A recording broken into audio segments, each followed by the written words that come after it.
இயேசுவில் பிரியமான என் அன்பு சகோதர சகோதரிகளே, இயேசுவின் நாமத்தில் உங்களுக்கு சமாதானம் உரித்தாகுக. என் அன்பு சகோதரமே, இன்றைய நற்செய்தி வாசகமானது கை சூம்பிய ஒருவனை இயேசு குணமாக்குவதை பற்றி கூறுகிறது. நம் அன்பர் இயேசு அவரை குணமாக்கியது ஒரு ஓய்வு நாளிலே. அதனால் பரிசேயர்களும் சதிசேயர்களும் அவர் மீது கோப வெறி கொண்டு ஏரோது சேர்ந்து அவரை ஒழிக்க சூழ்ச்சி செய்கின்றனர். நேற்றைய நற்செய்தி வாசகம் கூட மனித நேயத்தை அடிப்படையாக கொண்டு அமைந்திருந்தது. சட்டங்களும் ஒழுங்குகளும் மனிதருக்காகத்தான். அதை காரணம் காட்டி சக மனிதர்களை அடக்குவதும் ஒடுக்குவதும் பாவமாகும்.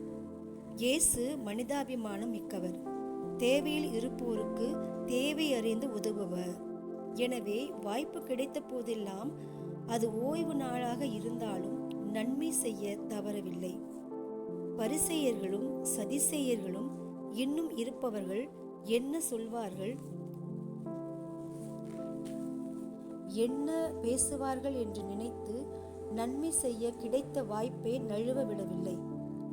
எத்தனை எதிர்ப்புகள் வந்தாலும் ஏழை எளிய மக்களுக்கு நன்மை செய்து கொண்டே இருந்தார்.